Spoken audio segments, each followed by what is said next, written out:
കാലവും സാഹചര്യങ്ങളും മാറി വന്നപ്പോൾ മനസ്സിലായി ചില പിടിവാശികളാണ് ഇനിയും മുന്നോട്ടുള്ള ജീവിതത്തെ അടയാളപ്പെടുത്തുന്നത് എന്ന്. സ്വന്തം സ്വത്വത്തെ കുറച്ചെങ്കിലും തിരിച്ചറിയാൻ പറ്റുന്നവന് മാത്രമായിരിക്കും സ്വന്തമായ ചില വാശികൾ കാണിക്കാനുണ്ടാവുക. മറ്റുള്ളവർക്ക് നമ്മളുടെ തീരുമാനങ്ങളും പ്രവൃത്തികളും വാശിയായി തോന്നുന്നത് അവർക്ക് അംഗീകരിക്കാൻ പറ്റാത്തത് നമുക്ക് നല്ലതായി തോന്നുമ്പോൾ മാത്രമാണല്ലോ. കുട്ടിക്കാലം മുതലേ മിക്ക വാശികളുടെയും വയസ്സ് വടിയാലോ വാക്കുകളാലോ കിട്ടുന്ന പ്രഹരത്തിന് മുൻപിൽ തീരും. അതുമല്ലെങ്കിൽ നമ്മൾ അല്പം കൂടെ സ്ട്രോങ് ആയി മുന്നോട്ട് നീങ്ങിയാലും കൂടെയുള്ള പ്രിയപ്പെട്ടവരുടെ ഒരു കരച്ചിലോ ഇമോഷണൽ ബ്ലാക്ക്മെയിലിങ്ങിലോ അത് അവസാനിക്കും.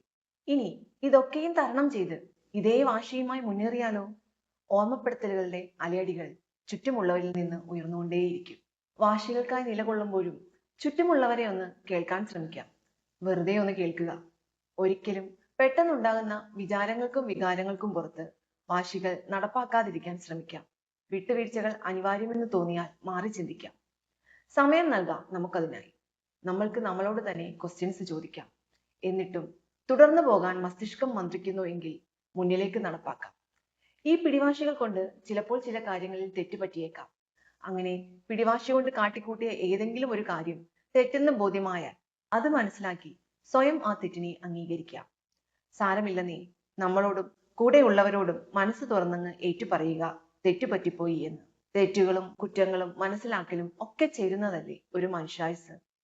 ചിലപ്പോൾ കൂടെയുള്ളവർ നമ്മുടെ ആ ഏറ്റുപറച്ചിലിനെ ഒരിക്കലും അംഗീകരിക്കാൻ പോകുന്നില്ലായിരിക്കും. എന്നാലും അത് മനസ്സിലാക്കി മുന്നോട്ട് പോകാൻ ശ്രമിക്കാം. ചില വാശികളൊക്കെ നാം എന്തായിരുന്നു എന്ന് തുറന്നു കാട്ടുന്നതിന് സഹായിച്ചേക്കാം. അങ്ങനെ ചില വാശികളൊക്കെ വേണമെന്നേ.